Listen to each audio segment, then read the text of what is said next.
février 2021. Mesdames, Mesdemoiselles et Messieurs, amis téléspectateurs de Nopiden, bonjour et bienvenue à chacun et à tous. Ce matin, je suis non pas avec Madame Danonde, mais avec Madame Sativi. Bonjour Jennifer. Bonjour Alain, bonjour également aux amis téléspectateurs. Très heureuse de vous retrouver pour ce nouveau numéro de Nopiden et surtout, restez connectés parce que nous avons beaucoup de choses à vous offrir pendant ces 90 minutes. Et quand on parle de beaucoup de choses, c'est de la bonne humeur, c'est de la bonne ambiance, c'est des infos utiles, mais c'est aussi et surtout votre débat que vous appréciez tellement. Et ce matin, nous allons parler d'un sujet qui pourrait sembler répulsif pour certains, mais il n'est pas moins important d'en parler. Nous allons donc discuter ce matin des toilettes publiques, les états de nos toilettes. Mesdames, Messieurs, quand quelqu'un vous rend visite au boulot, quand vous recevez des visiteurs et qu'ils demandent à se soulager, parfois vous commencez par vous gratter la tête, vous commencez par regarder à gauche et à droite parce que vous savez que les toilettes ne sont pas trop propres. Mais bon, qu'est-ce qu'il faut faire pour corriger cet état de choses, Jennifer? Nous allons en parler dans le débat de ce matin. Tout à fait, et nos invités sont déjà là pour la plupart. Vous savez, c'est un vrai problème, problème d'ordre sanitaire et problème d'ordre social aussi, et malheureusement, le constat est là. C'est un état de choses qu'on voit pratiquement tout le temps dans les administrations publiques, les hôpitaux et autres. Mais les écoles, tout à fait, avec les jeunes enfants. Donc, c'est véritablement un problème auquel on fait face. Et nous allons donc en parler. Mais avant, mesdames, messieurs, nous allons vous installer à travers une petite visite dans l'une des villes du pays. C'est avec les merveilles du Bénin.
Cotonou et Calavi nous accueillaient dans les merveilles du Bénin, ces deux villes où vous pouvez donc découvrir de bons coins tranquillement. Vous avez des endroits qui vous émerveillent et surtout quand vous prenez la peine de marcher un week-end, un soir ou bien même le matin au retour du sport par exemple. Nous avons découvert de beaux sites, je crois j'ai vu Bab's Dock, de belles choses à la plage et tout ça. Et on a tendance à oublier quand on est à Cotonou qu'on a des belles choses sous nos yeux. Oui, on cherche ça à l'intérieur du pays, mais nous avons une belle ville quand même. Comme le dirait quelqu'un, ce que vous cherchez loin est souvent à côté. Tout à fait. Alors, si vous cherchez à vous évader un week-end, un soir, encore que Cotonou actuellement est bien éclairé, il y a quand même des endroits bien entretenus, alors il va falloir faire un tout petit peu du tourisme local. Ah, voilà, tout à fait, du tourisme local à Cotonou, à Calavi, ça détend toujours. D'accord. Allez, mesdames, messieurs, ce qui va nous détendre davantage et nous donner la bonne humeur, c'est l'instant humour. Et ce matin, nous sommes avec un autre comédien, un autre humoriste qui promet donc de nous faire sourire, de nous faire rire. Bonjour, Corelias. Bonjour. Comment allez-vous? Ça va, nous allons Bon, bien. ça doit aller, hein? n'est-ce pas? Oui, moi On n'a pas le choix. Oui, je suis en train de remémorer le passé. Je suis dans une situation de nostalgie. Ah bon? Oui. Dites-nous. Parce que je me rappelle dans les années 1995, quand j'ai commencé ma carrière footballistique. En fait, j'étais footballeur. Ah bon? Ça, c'est dommage que BB24, l'ORTB, ils n'en parlent plus, alors que j'ai joué même dans l'équipe nationale. Quand même, hein? Oui, oui, On oui. ira fouiller les archives. Fouillez les archives, vous allez me voir, mais j'apparaissais plus en blanc-noir. Ah, d'accord. Donc, il faut... Mais même si vous êtes en blanc, on va vous reconnaître. D'accord, on verra bien. Donc, en fait, j'avais commencé ma carrière footballistique dans les Dragons de l'Ouémé. Ouais. Les Dragons, moi, m'ont dit, ton talent là, franchement, il faut que tu ailles encore un peu plus loin. C'est là que l'équipe des Panthères de Djougou m'a accueilli avec force, la force de la Panthère. J'ai fait mes preuves dans Panthère et Panthère m'a envoyé à Lyon. Dans En tout France. dans tout ça, des dragons à Lyon, vous avez marqué combien de buts? Non, je vais y revenir plus en détail. Parce que de toute façon, ils vous accueillent et vous expédient en même Donc, temps. Là. j'ai fini ma carrière à Lyon, je suis revenu au pays. J'ai travaillé un peu et l'entraîneur dans le temps de l'équipe nationale m'a fait appel, a dit Corelias, il faut faire valoir ton talent dans l'équipe nationale. Je lui ai dit pourquoi pas. Je suis venu, on a mis Tchobogo devant moi. Tchobogo, son niveau était très bas par rapport à moi. Ah bon? Très bas. Je prends le gars comme ça, il était devant moi. Je le prends comme ça, je le dribble. Il dit, c'est quoi? Ça s'est bien passé. Tu vas encore vivant.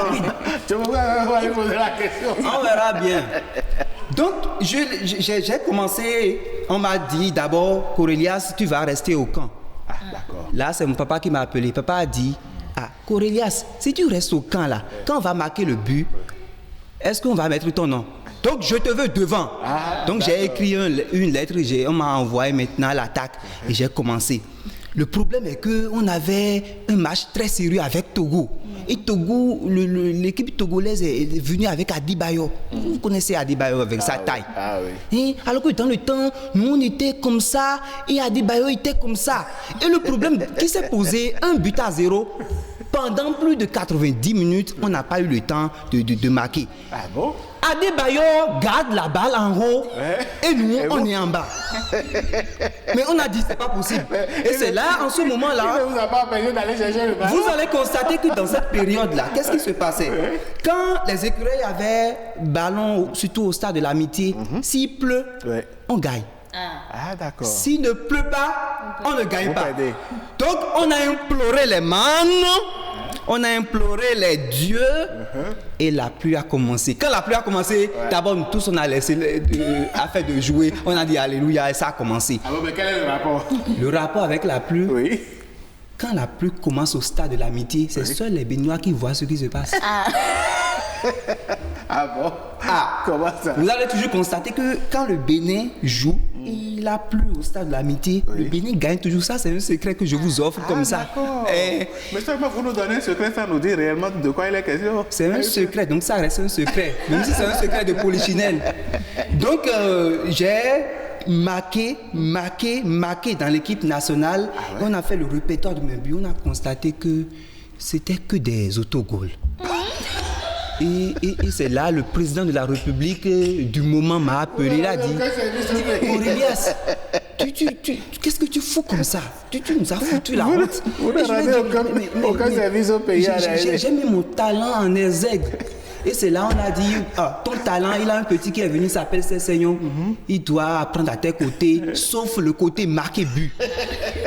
Donc j'ai essayé de commencer par travailler avec Cessignon. Il venait à Godomé chez moi, on faisait études. Oui, sur le terrain le terrain du CG Godomé. Heureusement que de toute sa carrière, on n'a pas encore entendu qu'ils se sont marqués contre son camp. Non, on verra bien. Merci On verra beaucoup, bien. Corelias.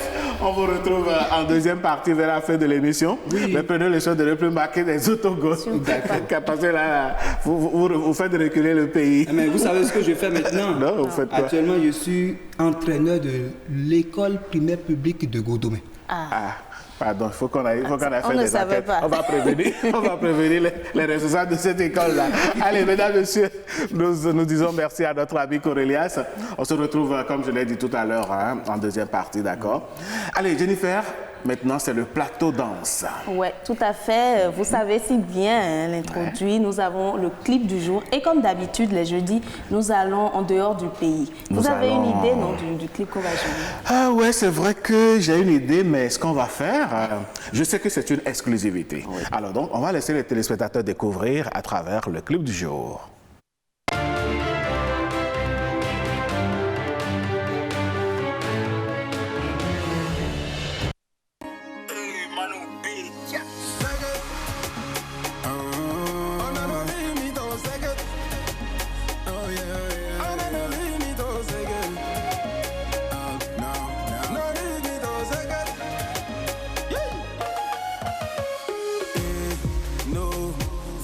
Dans ta tête te bloquer et faut laisser les autres se moquer et tu n'es pas fait pour être le dernier. Ivan, ça est là, le guerrier. Faut te surpasser et les limites sont juste dans ta tête et faut les connaître pour les dépasser et tu pourras te libérer de toutes tes chaînes. La semaine bon, me voilà ta vie. Rien dit, personne ne peut t'empêcher de réussir.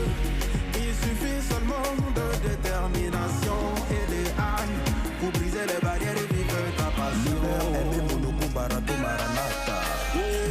shake it, shake it, shake it, shake it. On a nos limites, oh, shake it, shake it, shake it, shake it. On a nos limites, oh, shake it, shake it, shake it, shake it. On a nos limites, oh, shake it, shake it.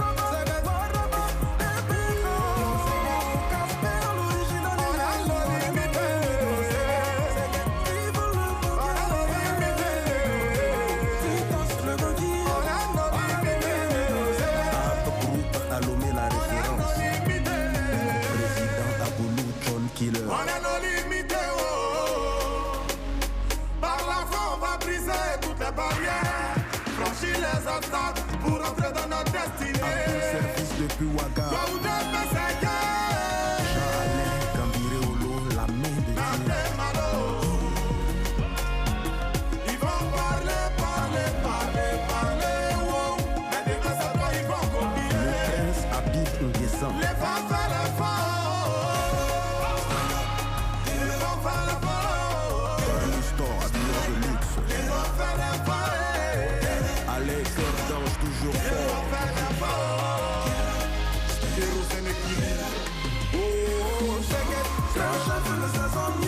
On a nos limites, on sait que ça dépend de phénomènes. On a nos limites, on sait que président Zidane. On a nos limites, on sait que nuage noir, il est nos limites. On sait que on a nos limites, on sait que je vais passer le foot balado. Nos limites, on sait que président Chibet, on a nos limites, on sait que Fête Future Line, bonne année. Chaka, forcé un jour je vais réussir. Je mets toutes ces paroles en pratique. Oui, faisons c'est tout ce que tu dois te dire. Vini le Panaméen. On a nos limites, Faut provoquer ton destin. on a nos limites, Faut jamais lâcher prise. on a nos limites, Nos limites, nos limites. on a nos limites. Mon fils Manoubit a fait le beat.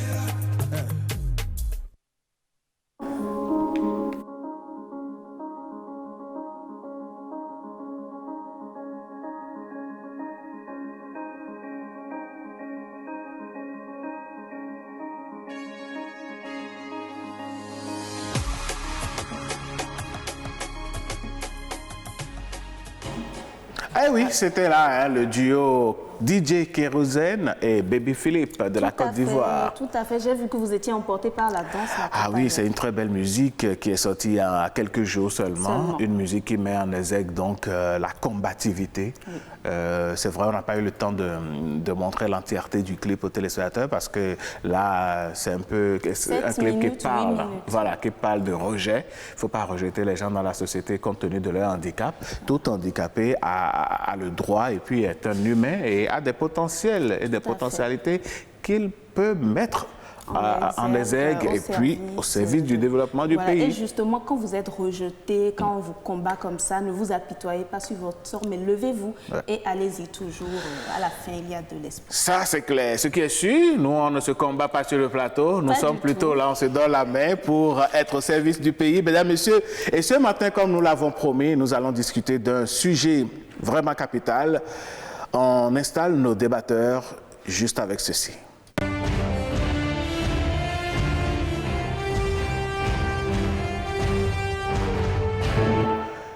Quand vous recevez des visiteurs au bureau, dans votre entreprise, quand dans l'administration publique, quelqu'un vous rend visite ou vous avez des invités pour des travaux, pour une raison ou pour une autre, et que ceux-ci, ou bien quelqu'un parmi eux demande à aller se soulager, à aller aux toilettes, ce n'est pas toujours de gaieté du cœur que vous leur indiquez les toilettes. Dans les écoles, il n'est pas aisé aux enfants de se mettre à l'aise, de se soulager. Pourtant, c'est un besoin naturel. Comment se fait-il que ce besoin naturel rencontre des difficultés dans l'administration publique principalement? Le fait est que les toilettes publiques, les toilettes dans l'administration publique ne sont pas bien entretenues.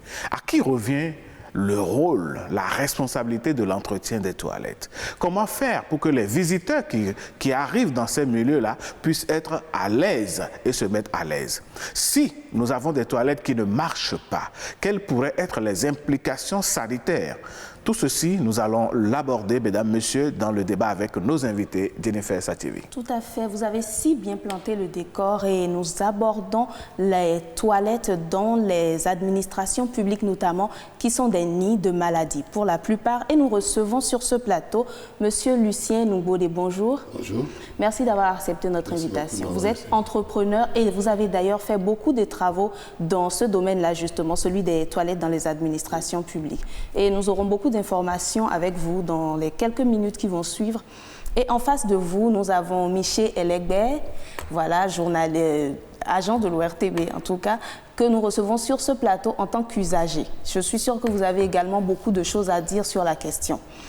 Et Alain, nous avons au téléphone Monsieur Jean Godonou, qui est inspecteur des actions sanitaires, donc tout ce qui relève de l'ordre sanitaire, il va nous donner les précisions tout à l'heure au téléphone. D'accord, merci Jennifer. Nous commençons tout de suite par donner la parole à Monsieur Miché Elegbe.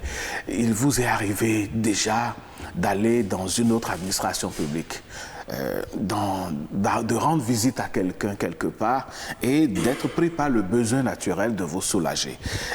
Est-ce que ça a toujours été simple d'aller dans des toilettes propres dans ces milieux-là? Merci de m'avoir invité pour débattre de ce sujet assez pertinent. En un seul mot, je vous dirais que c'est une catastrophe. Ah, d'accord. C'est une catastrophe dans la mesure où il n'est pas aisé d'aller dans l'administration publique, d'avoir le besoin et de pouvoir se soulager facilement. Et qu'est-ce qui vous fait dire que c'est une catastrophe? Quels sont vos constats? Lorsque vous allez par exemple dans nos administrations, dans les bâtiments, vous constatez que tout d'abord, c'est des toilettes qui ne fonctionnent pas. Pour celles qui fonctionnent, elles sont mal entretenues. À qui revient la responsabilité? Je crois que nous allons en parler. En parler dans la suite du débat. Alors, Monsieur Lucien Noubode, dites-nous, vous êtes une personne d'un âge certain, vous avez donc de l'expérience. Quand on va dans les administrations publiques ou bien dans les lieux publics et que l'envie nous prend de nous soulager, le constat n'est pas toujours reluisant. À votre avis, à quoi est dû cet état de choses? Je vous remercie. Il faut remonter à très loin pour parler de cette histoire.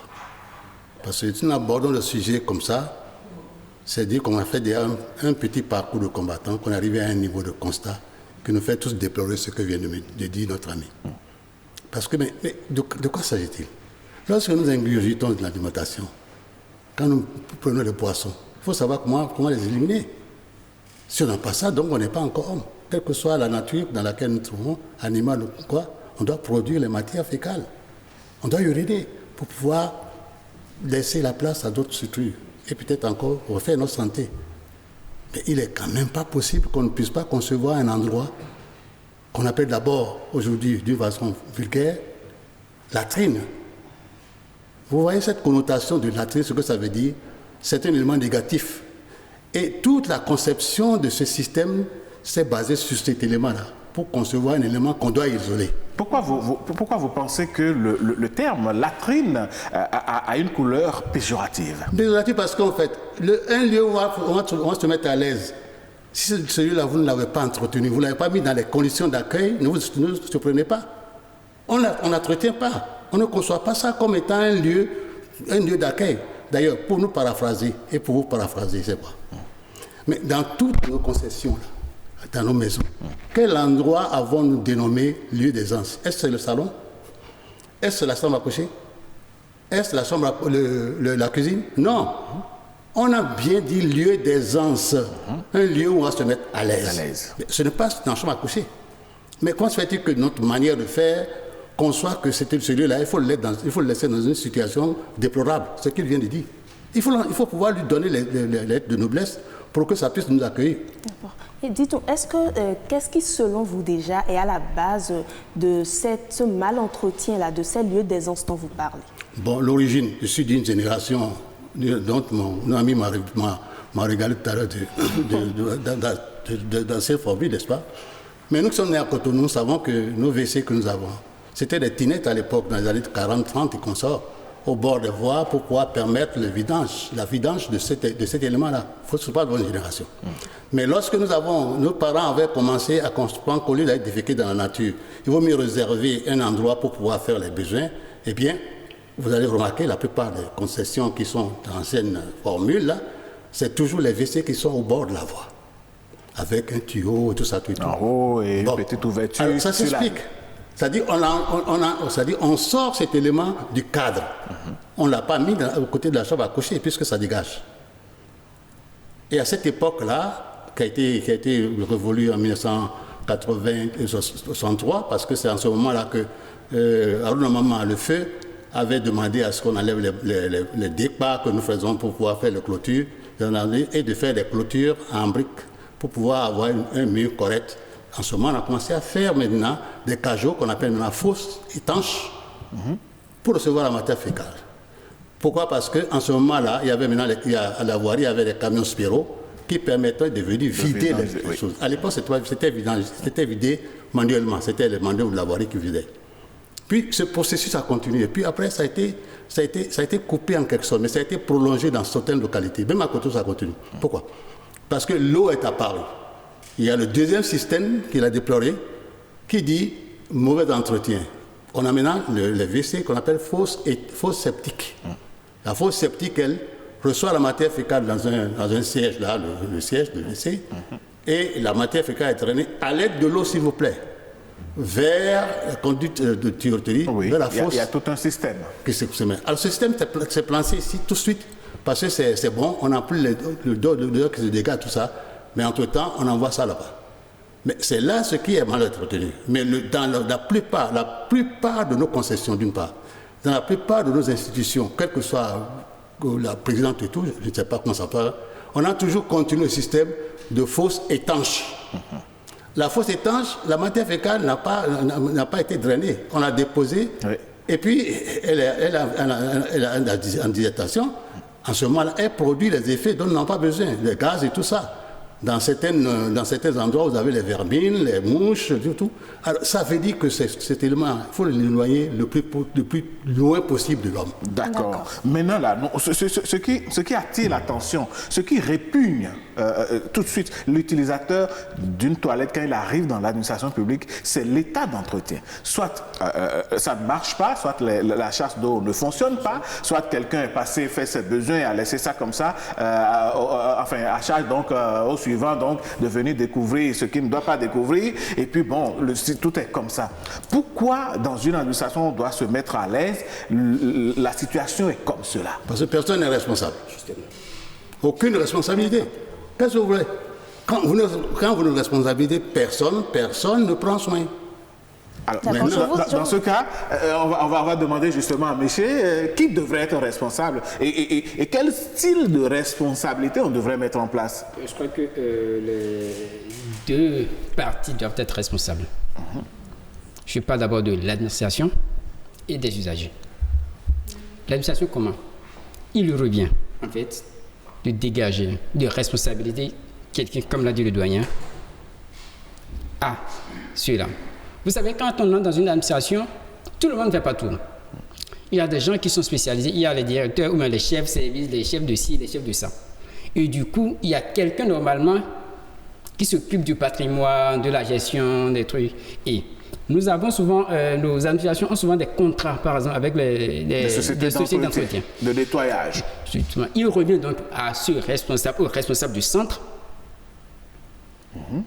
de mettre en place une organisation afin de permettre à ce que les agents, les structures de nettoyage, sur la base de leur contrat, s'occupent d'abord de ça.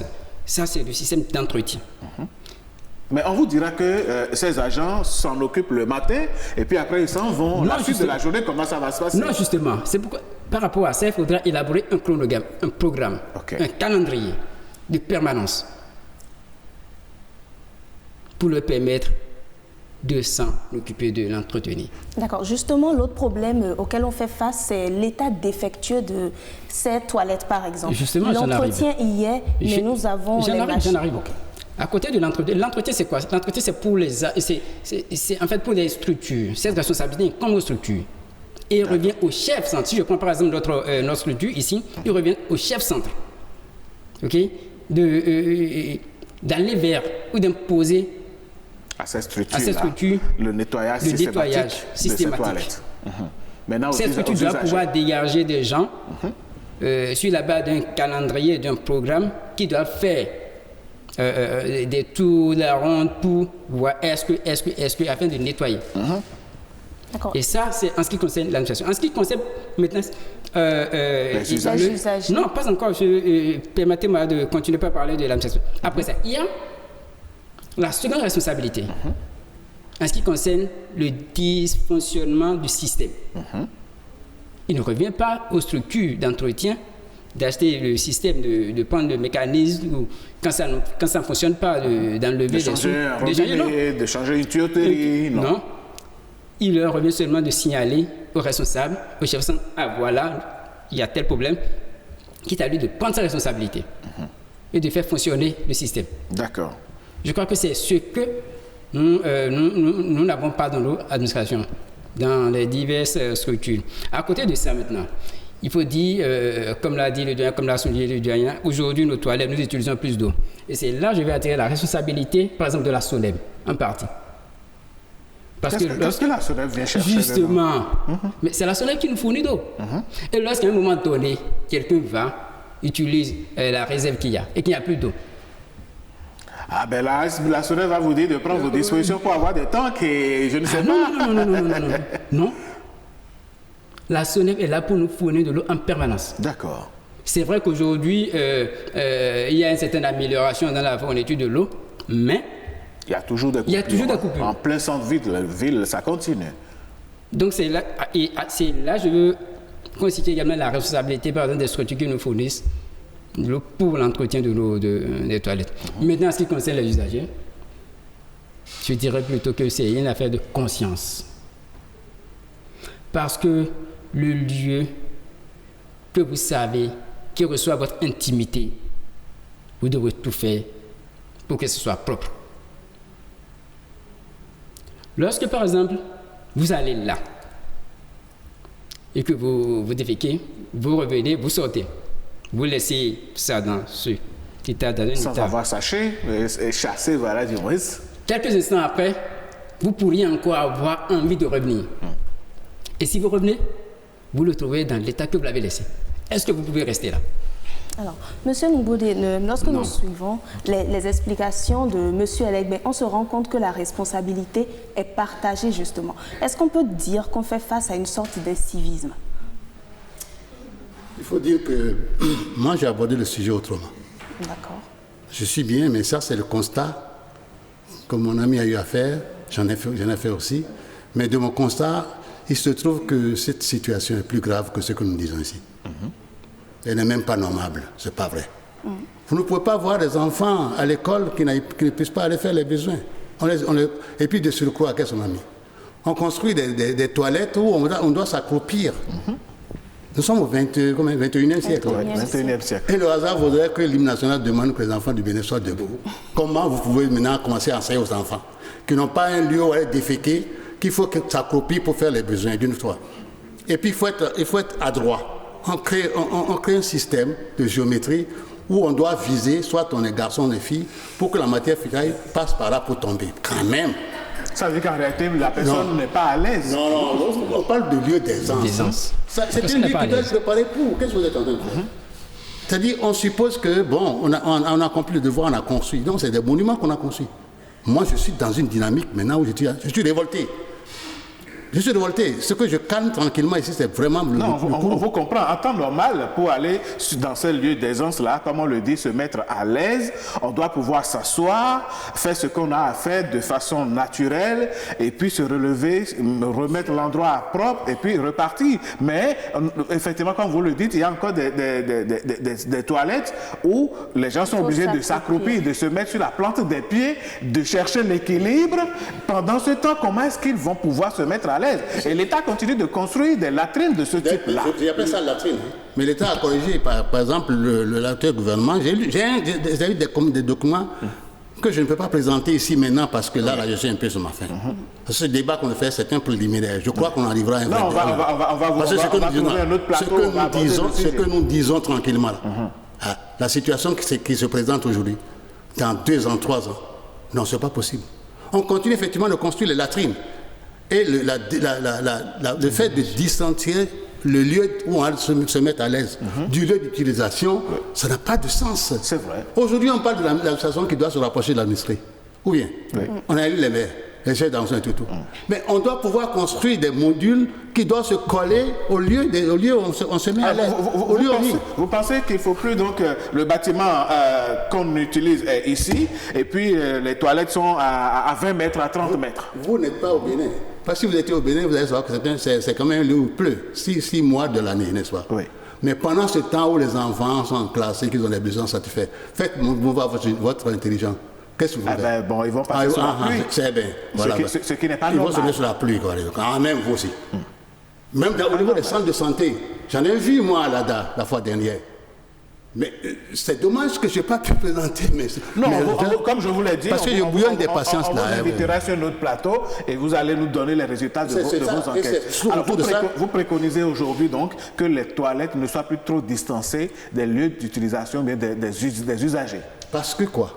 Le modèle qui est actuellement en pratique ne répond pas à ce qu'on approche le lieu d'aisance du lieu d'utilisation. C'est ça. Parce que si tant est qu'on a toujours dans notre concession le nom latrine, un élément éloigné, il n'y a pas de possibilité de le rapprocher. Il faut maintenant construire des modules qui se rapprochent directement du lieu. Les enfants doivent avoir leur WC directement vers leur salle de classe. Comme ça se fait dans les habitations modernes aujourd'hui. Mais en habitations modernes, le hasard voudrait que quand vous passez comme ça rapidement d'une planche à l'autre, vous allez tomber. Parce qu'en réalité, nous parlons par votre vocabulaire là, on parle de WC afoseptique. Ça dit quoi? C'est-à-dire, c'est l'eau qui est mise en œuvre. Mon ami a parlé de l'eau, mais le hasard voudrait que c'est de l'eau potable. Et aujourd'hui qu'il y a la rarification de l'eau, on s'amuse encore à évacuer nos matières fécales du siège vers les choses avec de l'eau potable que traite la SONEB. C'est ça, la SONEB a conscience que quand nous n'allons pas changer de paradigme, eh bien ça continuera toujours et frappera. D'accord. Alors, on va écouter certains Béninois qui certainement ont été victimes ou bien qui ont eu l'expérience malheureuse parfois donc d'utiliser des toilettes mal entretenues. On va les écouter. Moi, je suis né au Ghana.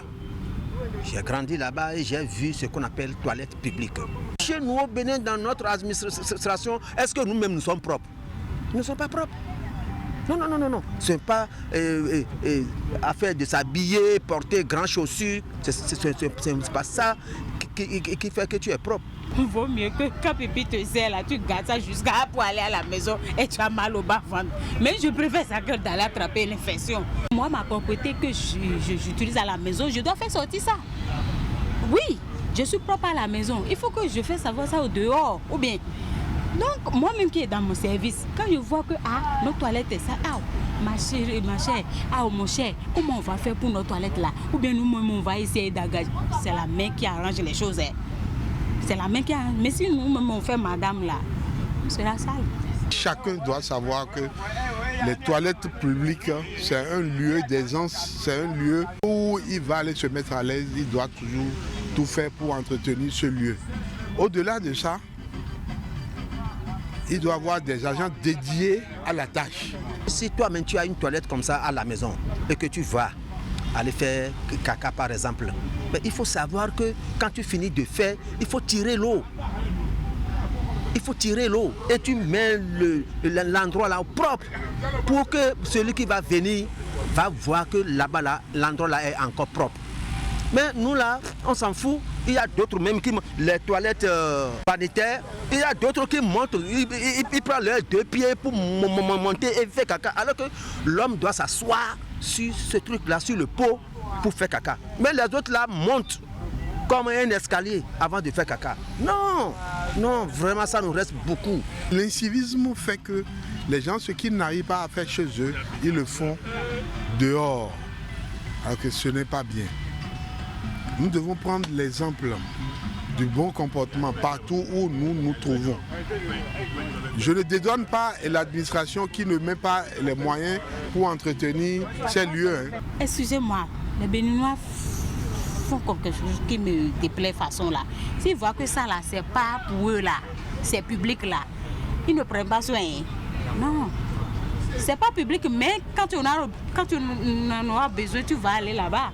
Donc tu dois prendre soin. Ce qui est pour tout le monde, on doit bien l'entretenir, on doit bien le faire.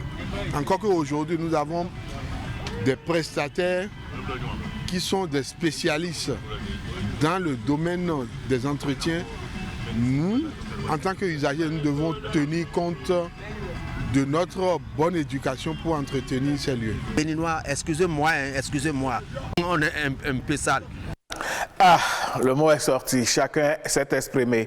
Michel Legbe, vos impressions par rapport aux déclarations de nos compatriotes? Ils ont dit la vérité.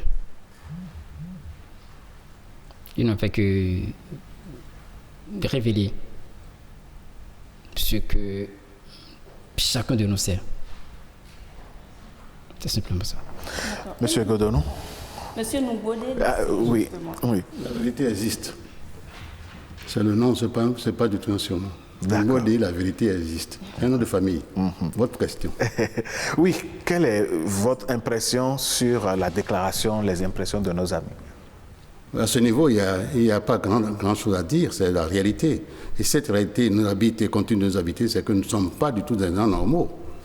On ne peut pas seulement que déplorer. Il faut proposer des solutions qui puissent vraiment être prises en compte et permettre qu'on ait des lieux d'aisance. C'est de ça qu'il s'agit. D'accord. Et quelle solution préconisez-vous? En fait, c'est que j'ai bien précisé, j'ai dit qu'il faut changer de paradigme. Parce que ce qui se passe, si on construit des latrines, on n'aura que le résultat que nous sommes en train de déplorer. Et quand on opte pour les toilettes sanitaires, comme on aime. Les toilettes, moi je suis en train de laisser progressivement les fosses septiques. Parce que ça coûte de l'eau. Ce que dit mon ami, je voulais le terminer, d'ailleurs terminer tout à l'heure, mais je vais faire. En fait, la SONEB a le devoir de nous donner de l'eau potable. Elle s'organise comme elle peut. Je ne le dédouane pas, parce que le coût de l'eau est comment? C'est hiérarchisé en 3 catégories. La première catégorie, pour le peu que je sais, c'est que ça 198 francs le mètre cube, jusqu'à 5 mètres cubes.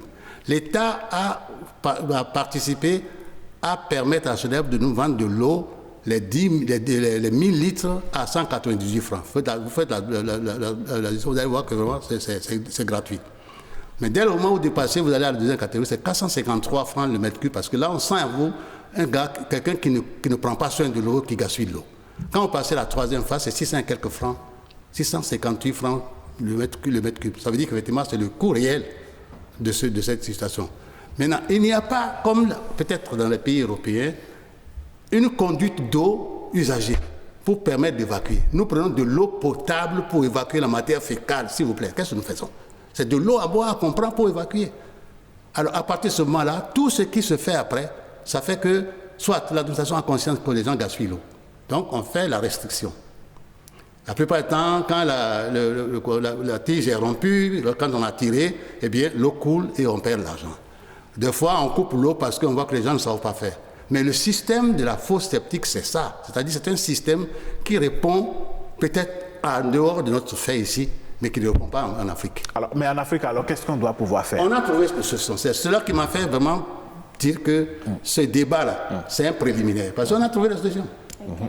On a trouvé. Si j'avais eu l'opportunité de vous aborder et tout ça, on aurait préparé cette émission autrement. Mais comme vous le proposez... Non, je reprécise, M. Numbodé, que nous allons vous recevoir sur un autre plateau, dans une autre émission, où vous allez nous démontrer, vous allez nous présenter vos résultats et nous faire vos propositions, d'accord? Donc ne vous en faites pas pour ça. Je crois qu'on en a discuté suffisamment, donc il n'y a pas de souci à ce niveau. C'est ça qui calme mon affaire. Voilà. Alors, mais maintenant ici, sur cette émission d'Opiden, nous voudrions juste que vous nous donniez les premiers éléments de solution, de propositions venant de vous.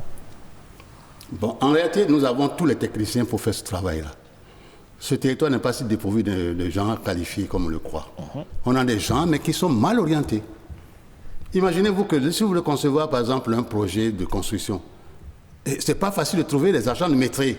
Or, si vous voulez vraiment déterminer le coût réel et ne pas vous trouver et dire « Ah, j'ai mal calculé », il faut trouver quelqu'un qui connaît. Il semble que dans nos institutions scolaires, on ne prend pas des agents de maîtrise, des gens qui déterminent le coût. Est-ce que vous voyez? Bon, quand on manque de cela, on ne fait que d'à peu près.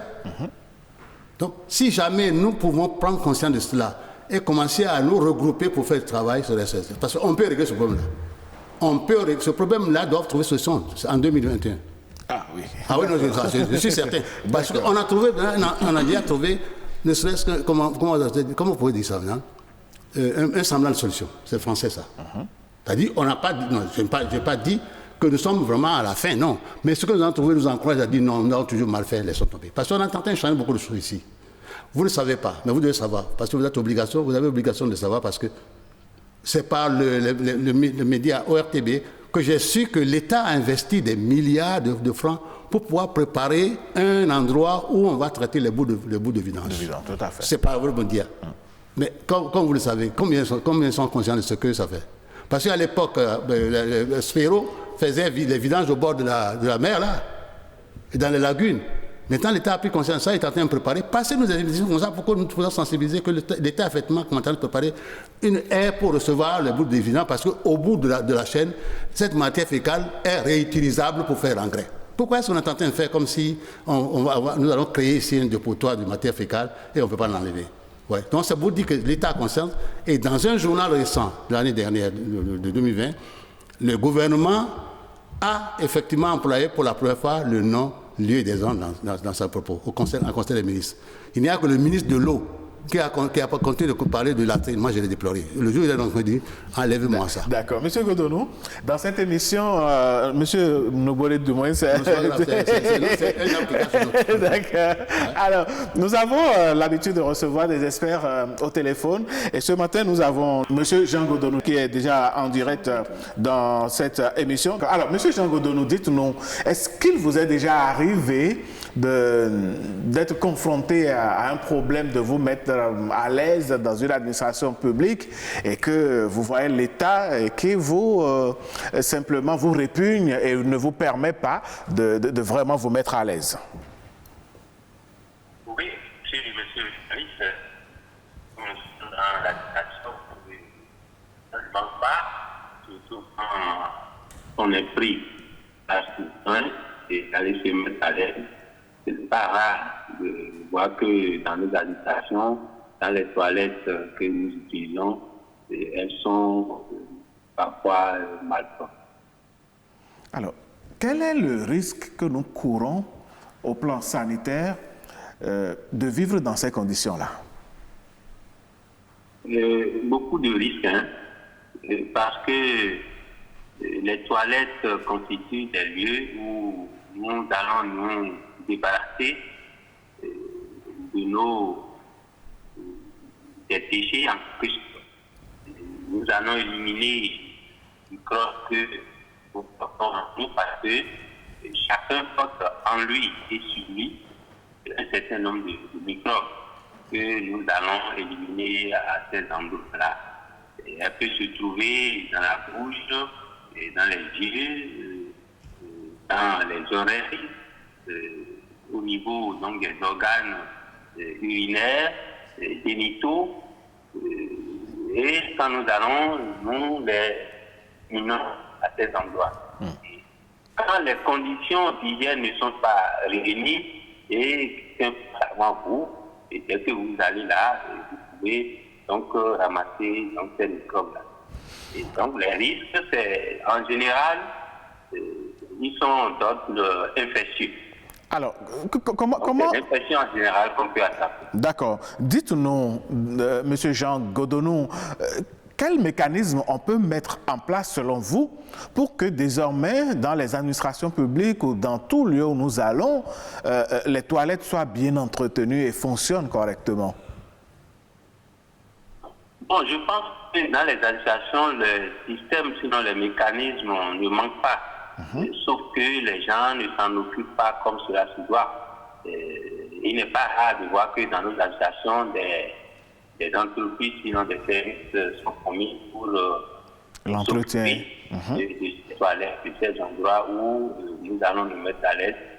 Peut-être il faut revoir la photo de suivi pour un contrôle rigoureux pour que ces lieux soient gardés propres.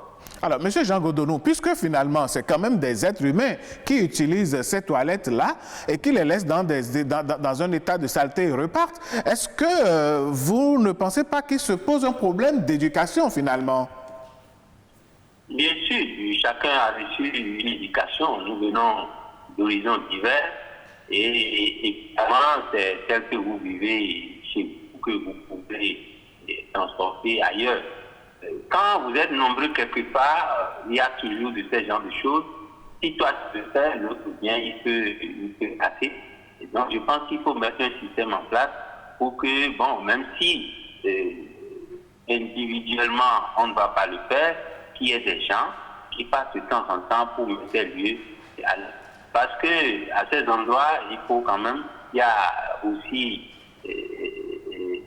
les points d'eau qu'il faut mettre, parce que quand vous allez, lors des coupures par exemple, que vous mettez à l'aise, il n'y a pas l'eau pour se laver ou pour chasser. Il y en a qui laissent comme ça, sans tirer l'attention de quelqu'un pour qu'on puisse effectivement rapidement faire ça et mettre ça au top. Donc c'est un problème véritablement d'éducation, mais quand on est ensemble, il y a toujours ces gens de ceux qu'il faut constater. D'accord. Merci de nous avoir éclairé sur le sujet, Monsieur Jean Godonou. Je rappelle que vous êtes inspecteur d'action sanitaire. Nous vous souhaitons une excellente journée. Merci à vous, monsieur le journaliste. Merci. Merci. Allez, nous sommes de retour sur ce plateau après M. Jean Godonou. Nous allons tout à l'heure passer au message des internautes, mais avant, M. Michel Egbé, est-ce que quelque part les agents d'entretien ont fini de faire leur travail? Les chefs, les autorités, les responsables ont pris les dispositions qu'il faut, mais on ne peut pas mettre un gendarme ou un policier derrière chaque usager de ces toilettes-là. Alors, est-ce que finalement, il ne se pose pas un problème d'éducation? Problème d'éducation? Oui, moi je veux savoir. Si un individu laisse les toilettes dans cet état-là, sans signaler, et que le second vient, comment est-ce que ça va se passer, puisque nous sommes tous usagers finalement des toilettes? Parce que j'ai déjà parlé de ça. En fait, j'avais déjà donné la raison à votre question. C'est pourquoi je suis surpris que vous me la reposez. Mais je vais répondre. J'ai dit que la responsabilité était partagée. D'une part, l'administration, d'autre part, les usagers. Et au niveau des usagers, il y a quoi? C'est une affaire de conscience.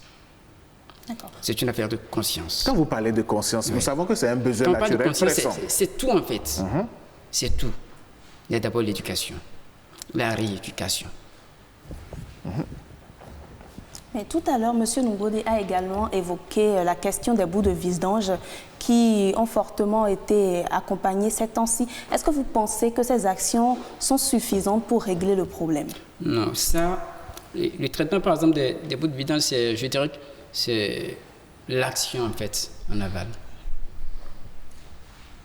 Donc qu'est-ce qu'il y a lieu de faire alors? Actuellement, le problème, c'est comment aller comment prendre soin de nos lieux d'aisance. Je vais aller quelque part, revenir, reporter ma chemise. Je vais aller quelque part, me mettre à l'aise, revenir, ne pas sentir. D'accord. Est-ce qu'il faut passer par la sensibilisation peut-être?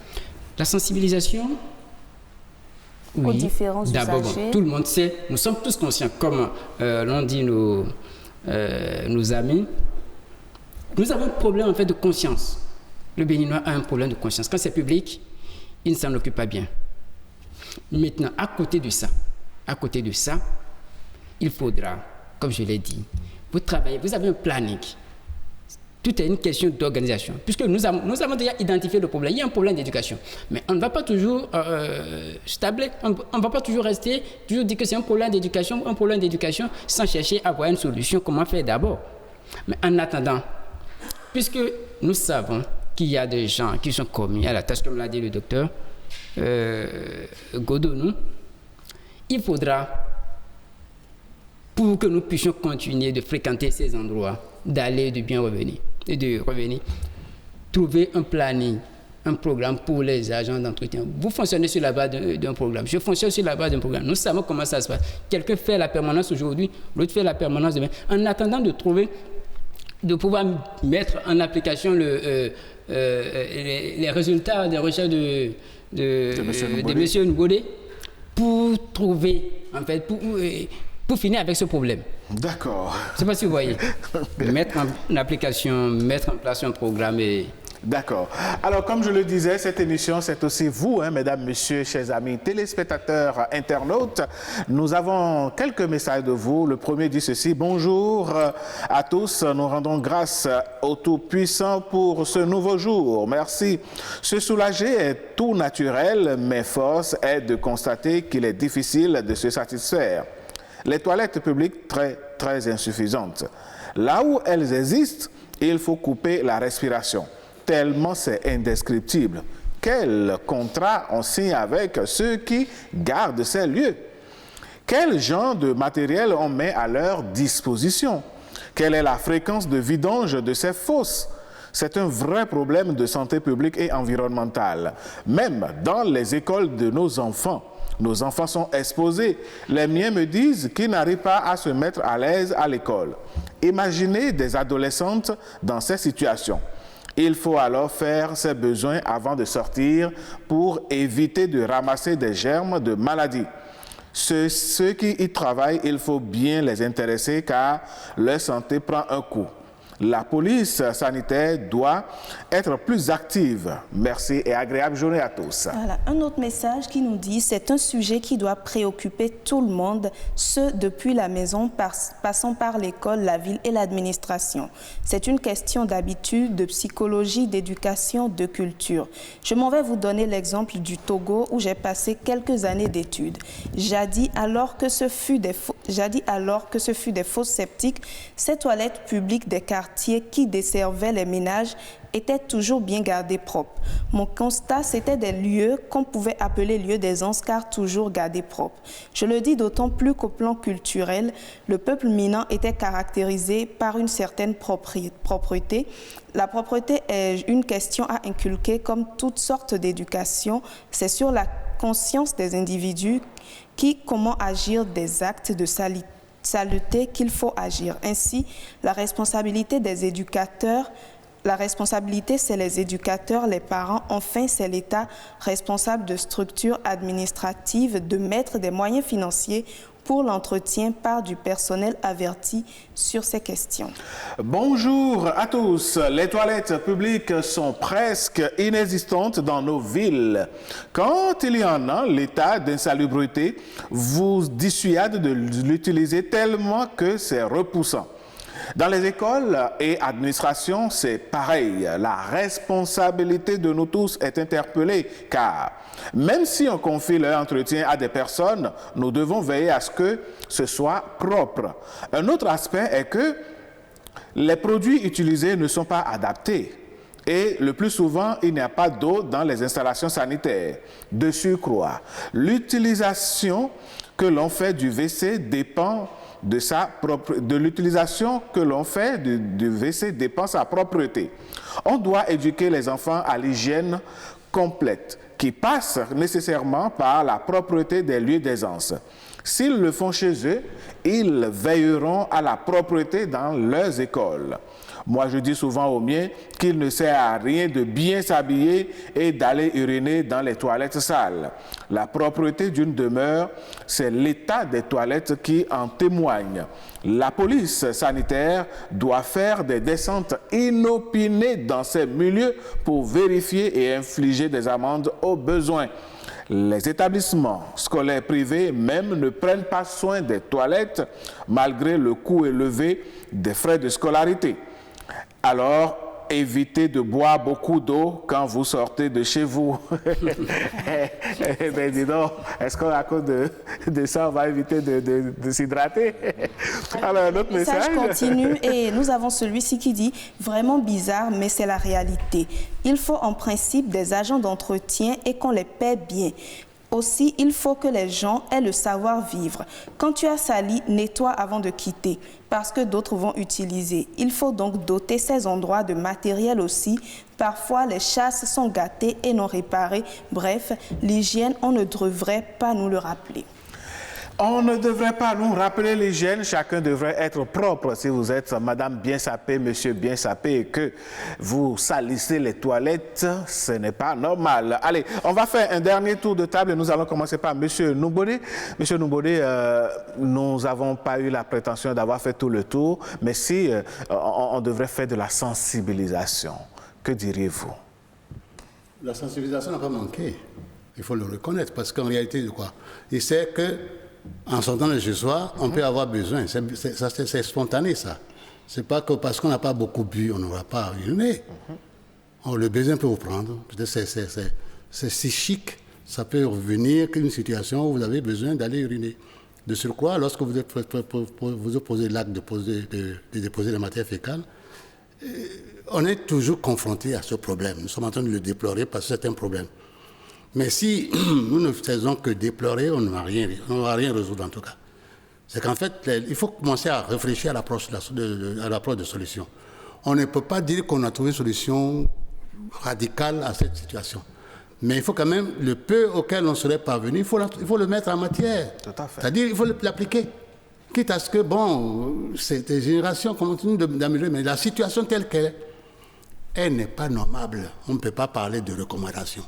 Lorsque nous parlons, par exemple, la plupart de nous tous, y compris moi, nous parlons de ce qu'il faut entretenir, mais c'est l'agent qui va entretenir, c'est une petite solution. Parce qu'il est là, il n'a pas l'eau. Quelqu'un est parti faire ses besoins, il s'en va, il va nettoyer quoi? Ça, c'est le système fausse éthique. La fausse étanche, quant à elle, elle produit les odeurs tout le temps. Et c'est cela, justement, c'est ce système auquel nous avons besoin de nous atteler pour chercher la solution du problème. Votre mot pour conclure ce débat ce matin? Mon mot est ceci. Nous venons de former, chacun de nous étant un maillon d'une chaîne qui existe, d'ajouter ces maillons à nos chaînes respectives pour élargir la chaîne de ceux qui ont pris conscience qu'il faut chercher des solutions. Agrandissons la chaîne. Il faut trouver ces techniciens et tout, et dire non, ça ne nous honore pas. Ce que mon souhait aujourd'hui, c'est que pour la fête du 1er août 2021, moi je propose au gouvernement d'aider tous ceux qui peuvent faire de telle manière qu'à nos frontières, on puisse construire des lieux d'aisance pour que quand on vient nous aborder, déjà là, on puisse dire, les gens ont pris conscience de ce que c'est pas bon, on doit changer. Merci, on vous aura compris. Alors, monsieur Michel Hébert, qu'avez-vous à dire pour conclure? Non, tout d'abord, je vais aborder dans le même sens que M. Noumbodé qui propose que le gouvernement essaie de placer, de construire des lieux d'aisance un peu partout à l'entrée. Vous savez, il y a des endroits où vous allez et vous n'avez même pas d'endroit, vous n'avez même pas de lieu d'aisance. Du coup, nous demandons à ce que le gouvernement fasse un pas dans ce sens. Il nous écoute. Oui. Il faut dire Oui, que sûr. cette affaire d'entretien, c'est une affaire de conscience. Pourquoi D'accord. je dis, pourquoi je reviens dessus Non, parce que c'est... vous l'avez dit, Parce que on c'est nous fait important. signe déjà que nous avons épuisé Ok. le temps du débat. Non, je viens encore dire, parce que vous savez, vous et moi, quand on était à l'école, on nettoyait les latrines. On allait laver chez Donc, nous, nous le faisons. il faut donc des tours de nettoyage, vous voulez dire? Je ne dis pas ça, mais c'est une affaire de conscience. Lorsque D'accord. nous avons nettoyé, on sait alors qu'on a besoin de mettre cet endroit propre, alors qu'il faudra... qu'on puisse Merci, le- monsieur Elegbin, on vous aura compris.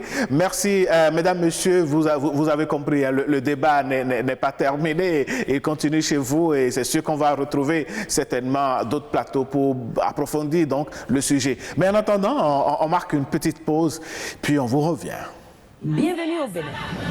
Paysage verdoyant, relief multiforme, faune et parc naturel, plages ensoleillées, cité balnéaire ultra moderne, rythme au corps, rite au cœur, vestiges et reliques d'une histoire séculaire, brave peuple, biens et personnes sécurisées. Le Bénin, terre de culture et de riches traditions, vous offre de grands moments de découverte et d'évasion. Venez visiter mon beau pays, le Bénin. Il vous surprendra. Bénin, miroir de l'Afrique.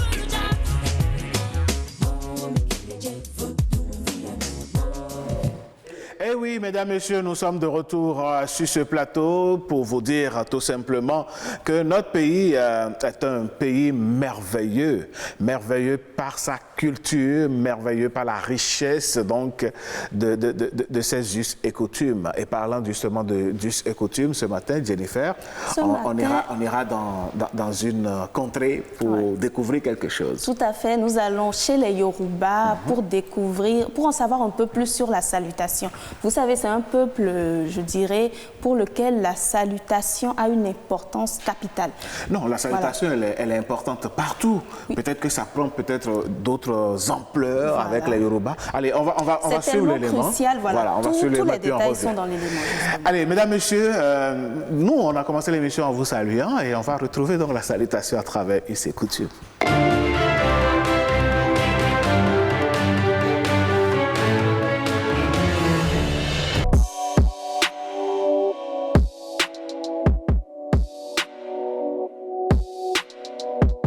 La salutation chez les Yoruba est d'abord même la clé de voûte de l'intérêt que les enfants, les parents, les grands-parents portent à l'enracinement de nos mœurs.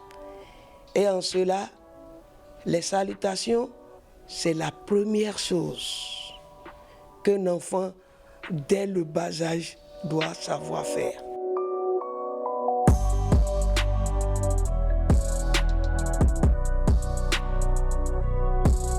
Pour saluer un parent, l'enfant qui sait déjà que son père et sa mère sont des personnes à vénérer, parce que géniteur, l'enfant leur doit un respect total.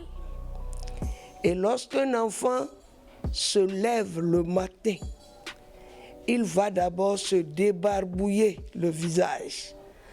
Ensuite, venir se prosterner devant son père. Si c'est un garçon, il s'allonge les mains, les paumes des mains au sol. Il tend bien les pieds et salue son père. Et il va maintenant vers sa mère pour se baisser.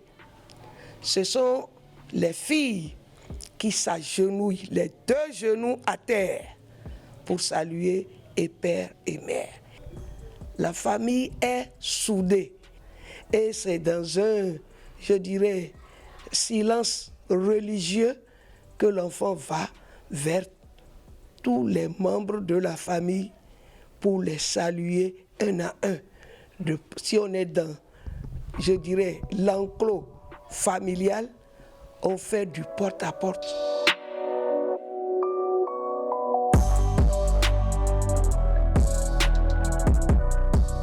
Le respect dans la salutation, ça apporte le bonheur. Parce que lorsque un enfant vous salue vous allez le bénir. On bénit automatiquement. On ne commence pas à le bénir, on ne commence pas à lui réciter tout ce qui est de la famille. Parce que moi, dès qu'un enfant s'agenouille devant moi, je vais dire, ah, on m'attaque pas. On m'a gounuko. On m'a toumi kanka kimba temiro kuntumi kanka kimba temiro ça. Et je vais le bénir. Et je vais lui dire, lève-toi. Donc tout ça là, ça fait du bien au corps. Et on se réveille bien ragaillardi et on peut aller à ses occupations, le cœur bien gonflé. Et oui, saluer est capital partout et plus principalement en milieu Yoruba. La salutation est accompagnée de bénédiction. De bénédiction. Et c'est quelque chose que je trouve vraiment beau parce que vous savez, je dirais que c'est une valeur qu'on a perdue. On n'a plus l'habitude de saluer les parents même le matin et tout ça. Mais c'est quand même quelque chose de très intéressant que le peuple Yoruba a su conserver. Non, il faut saluer ses parents. Ça doit être systématique, quel que soit l'âge qu'on a. Si les parents sont là, il faut ne serait-ce que dire bonjour. Maintenant, les autres gestes qui accompagnent, à savoir la génuflexion, le fait de se prosterner et puis donner toute la révérence aux parents, peut-être ces gestes tendent à disparaître. Et maintenant, on nous dira, nous sommes dans une société moderne avec une jeunesse un tout petit peu tête en l'air, où c'est le petit qui te tend la main, alors que toi tu es plus âgé. Et donc voilà, je pense que nous devons retourner à nos cultures. C'est très important. Vous savez, quand vous saluez d'une certaine façon une grande personne, même si elle n'avait pas prévu de vous bénir, elle vous bénira d'une façon ou d'une autre, ou bien prochainement elle va dire attention, cette fille-là, ce jeune homme-là, lui, il est différent. Il faut savoir saluer. Très important, en tout cas, nous, on ne manque jamais de saluer nos téléspectateurs, même si on ne se prosterne pas.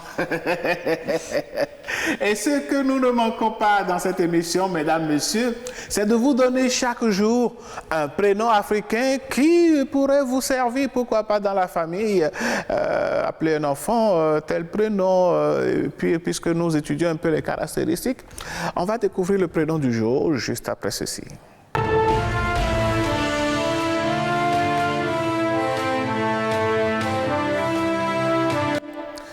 Il est là, notre invité, Jennifer.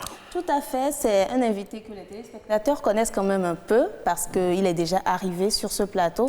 C'est Monsieur Aristide Ibo. C'est bien cela. Vous êtes ivoirien, précisément ressortissant de l'ère culturelle Aladien. Voilà. Et le prénom que vous nous présentez aujourd'hui, c'est Neba. Neba. Voilà, c'est un prénom que je n'ai pas l'habitude d'entendre, il faut avouer. Oui, Neba, déjà bonjour. Bonjour. Voilà, Neba, c'est un prénom, je peux dire, de noblesse. D'accord. Neba, parce que ça provient d'abord même d'une déformation française, c'est Nemba. Nemba, c'est en français? Non, toujours dans la langue, mais le français a dit Neba. Parce que Nemba, c'est la lagune. Donc, originairement, c'est Nemba. Nemba. D'accord. Vous allez voir certaines personnes qui s'appellent Nemba, mais ce qui est très répandu, c'est Neba. Neba. Parce que Neba, c'est, comme je le disais tantôt, ça fait référence à la lagune. Et vous savez que le peuple aladien est entouré par la lagune ébriée. Donc, du coup, la nourriture, le repos, tout ça, c'est au bord de la mer, surtout au bord de la lagune. Donc, posséder ce nom-là, c'est... Ça fait signe de noblesse. Noblesse, voilà, ça fait signe. Donc, la plupart des familles qui portent ce nom sont des familles nobles, des familles respectables, voilà, qui portent le nom Neba. Et quelles sont les conditions pour donner ce nom à un enfant déjà? Bon, particulièrement, il n'y a pas trop de conditions. Peut-être qu'on pourrait dire qu'il faut peut-être appartenir à une famille noble, mais la plupart, je dirais, les principales familles qui ont créé même le peuple aladien, cette famille-là, ce nom-là fait partie en fait des différentes familles qui ont créé voilà, le peuple aladien. Mais on peut donner son nom à son fils, ou bien le nom à un ami, voilà, au fils d'un ami, mais pas pour autant qu'il soit forcément de la famille noble, voilà. Est-ce que les filles peuvent porter aussi ce prénom? Oui, il est même devenu nom de famille. Voilà, pour d'accord. certains, d'autres s'appellent même Neba en tant que nom de famille, mais il a aussi prénom. D'accord. Alors, est-ce que c'est simplement la noblesse qui caractérise les Neba? Bon, je peux dire pas forcément, parce que pour être noble, il faut être quelqu'un d'autorité. Voilà, pas autoritaire, mais quelqu'un qui a de l'autorité. Quelqu'un qui fait preuve de bravoure. De bravoure, voilà. Quelqu'un de charisme. De charismatique, quelqu'un qui a le charisme, quelqu'un de respectable. Voilà, donc un courageux, un héros, on peut dire, peut porter le nom aussi Neba. D'accord, donc quels sont les traits caractéristiques justement? Est-ce qu'ils sont des Neba? Est-ce qu'on voit tout de suite l'autorité, la noblesse? Est-ce qu'il n'y a pas d'autres choses? C'est la douceur. La douceur. Oui, la plupart des Neba sont des gens doux. Hommes comme femmes. Oui, qui parlent posément, et je parle même de la chair de poule. Oui, je viens de faire un tour dans mon esprit. La plupart des Neba que je connais, c'est des gens vraiment doux. Je connais un chef du village qui s'appelle Neba, j'ai un de mes cousins un peu éloignés qui s'appelle Neba. C'est des gens tous qui sont doux, la douceur vraiment les caractérise. C'est ça, ils sont pas brutaux. Non, pas du tout. D'accord. Allez, ce qui est sur ce plateau, c'est la douceur qui nous caractérise aussi. Hein. Et nous... On pourrait vous appeler Neba. Tout à fait. Pourquoi pas? Tranquille, posé, comme Jennifer d'ailleurs. Ah bon. Allez, monsieur Aristide Ibo, oui. On vous retrouve demain. Tout à fait. Pour un autre prénom. Oui. D'accord. Oui. Allez, merci d'être là. Vous restez avec nous, d'accord? Et nous allons découvrir ensemble la capture du jour. Nous sommes jeudi et avec Victoire Rougan, notre chef d'édition du jour, nous allons découvrir capture.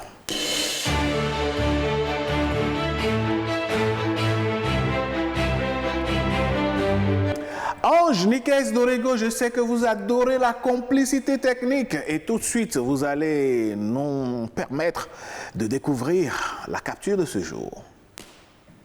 Ah, voilà une affaire. Interdit d'uriner. Amende, hernie ou épilepsie? C'est au choix. Non mais, attendez, il n'est pas sérieux lui. Avant, on trouvait avant 5 000, 10 000. Bon, maintenant, ça veut dire que les gens étaient prêts à payer. Oui, parce que en fait, les gens sont têtus. Ils se sont dit là, il faut passer à autre chose. Au grand mot. Les grands remèdes. Les grands remèdes.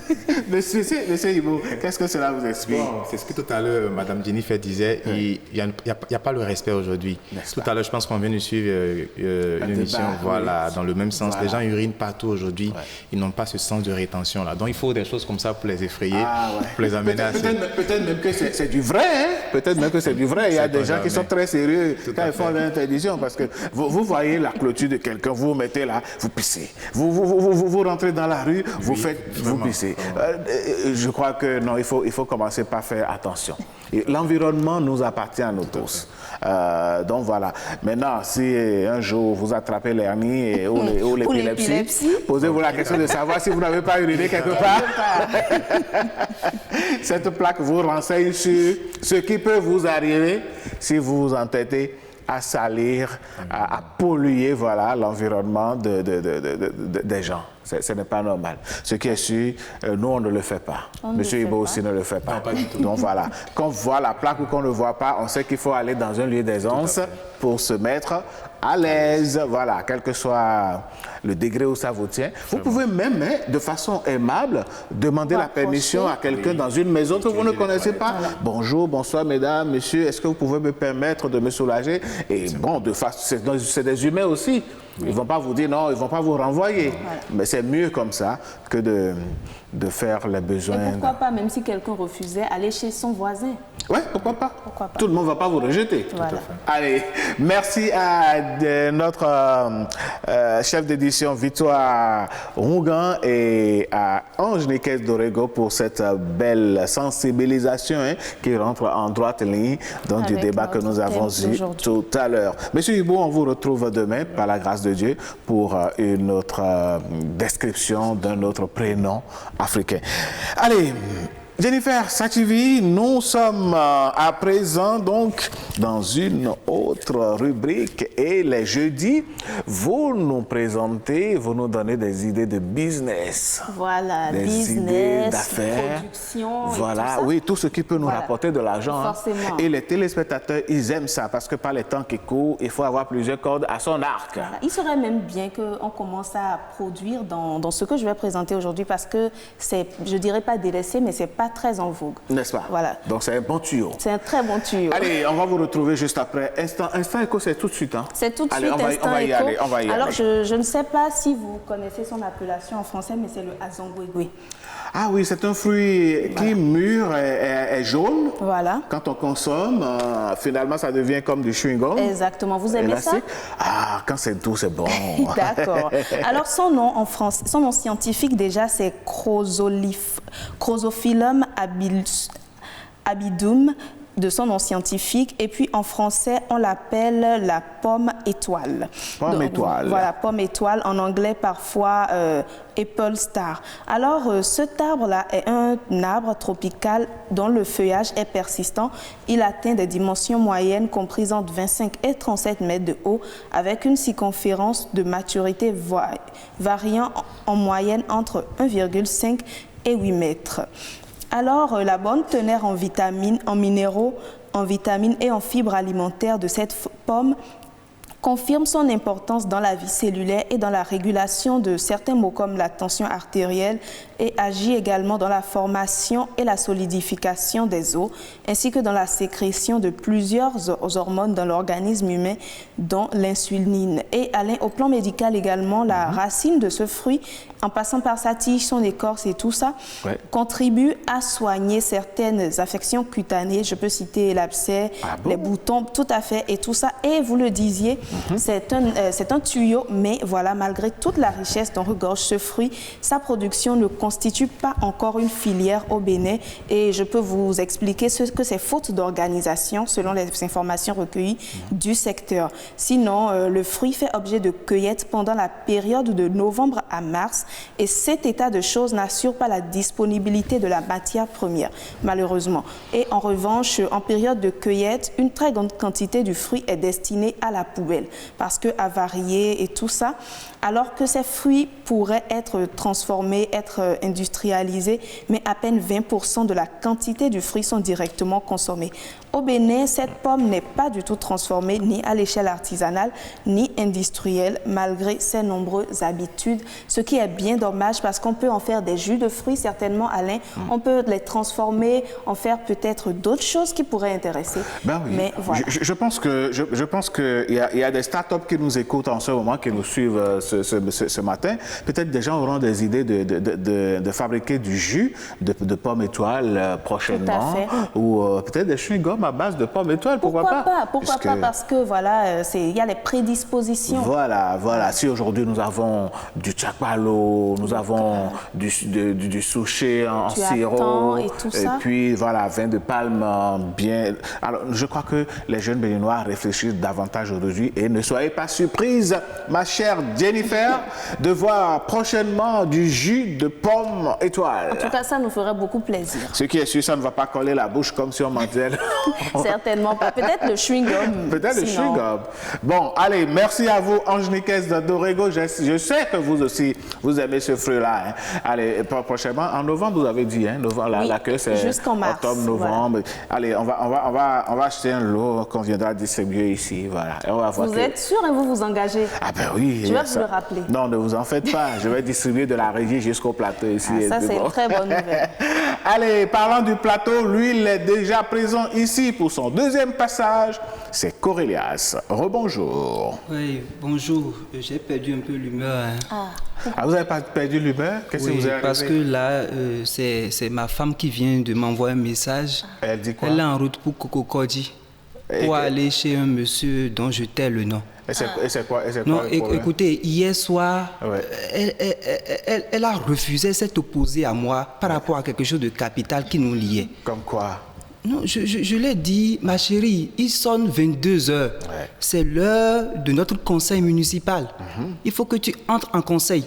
C'est quoi le conseil municipal? C'est qui le maire, c'est qui le conseiller? Je suis le maire et elle est conseillère. Et moi, normalement, à partir de 22 heures, je lui raconte une histoire de Sondiata Keita avec Sonia Alibé et autres. Ah, c'est ça le conseil? C'est le conseil, c'est le menu du conseil, ça. Ah, d'accord. Première partie, Sondiata Keita.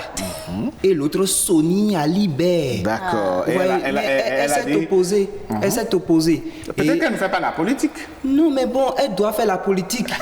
Parce que je dois rentrer dans certaines dispositions et qui va permettre à ce qu'on puisse aller de loin dans notre couple. Oui. Et je me suis un peu emporté, je lui ai donné une petite claque. Ah, ce n'est pas normal. Elle a faut jamais faire ça. Elle a perdu 2 dents.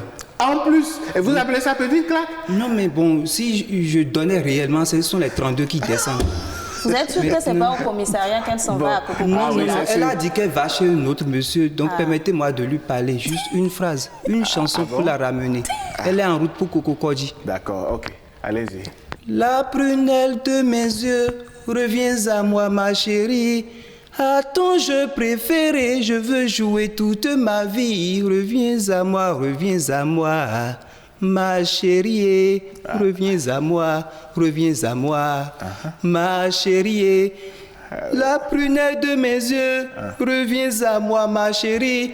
À ton jeu préféré, je veux jouer toute ma vie. Ce quelque chose me rassure, avec l'application mobile de l'ORTB, elle peut vous suivre sur son portable.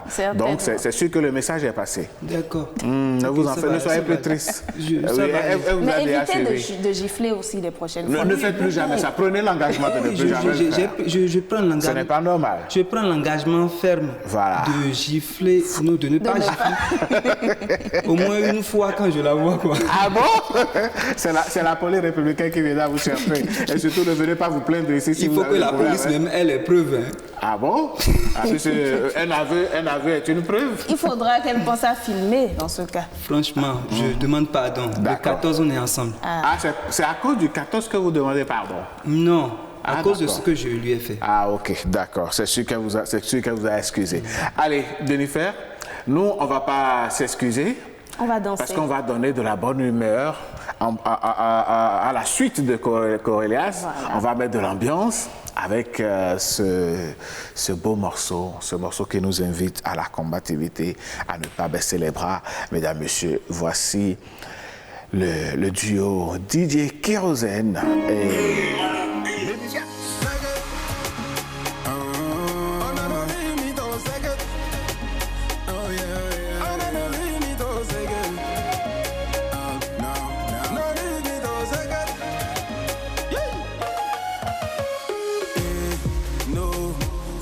Dans ta tête te bloquer et faut laisser les autres se moquer et tu n'es pas fait pour être le dernier. Ivan, ça est là, le guerrier. Faut te surpasser et les limites sont juste dans ta tête et faut les connaître pour les dépasser et tu pourras te libérer de toutes tes chaînes. La semaine bon, me voilà ta vie. Rien dit, personne ne peut t'empêcher de réussir. Il suffit seulement de détermination et de âme pour briser les barrières et vivre ta passion. On a nos limites,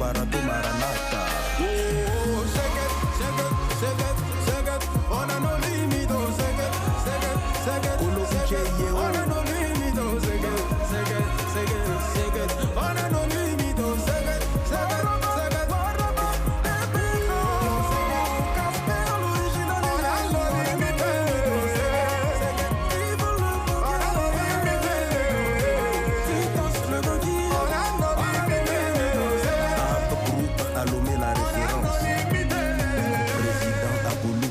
On a nos limites,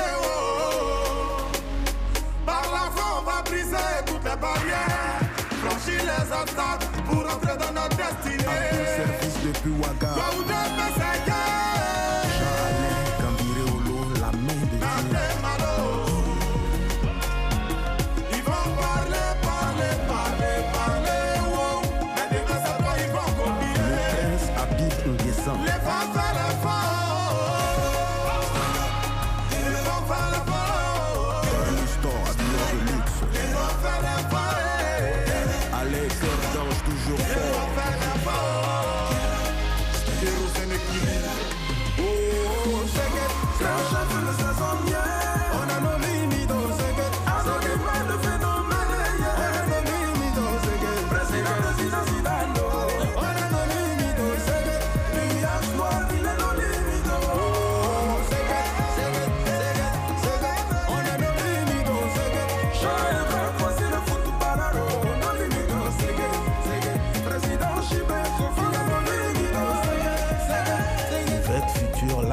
Bonne année. Choco, Chaka, Forcé un jour je vais réussir. Si, je mets toutes ces paroles en pratique. Oui, façon, c'est tout ce que tu dois te dire. Billy le Panaméen. On est nos limites, oh. Faut provoquer ton destin. On est nos limites, oh. Faut jamais lâcher prise. Oui, on est nos limites, mesdames, messieurs. Et oui, ne vous découragez pas. Hein. La limite, c'est le ciel. Oui, même le ciel n'est pas une limite. Quand le Seigneur vous donne la possibilité, la force d'aller de l'avant, foncez seulement. Allez, nous, on vous retrouve demain, par la grâce de Dieu, pour une autre célébration d'humeur, d'ambiance. Ce sera Nopiden. Mesdames, messieurs, au revoir et bonne journée.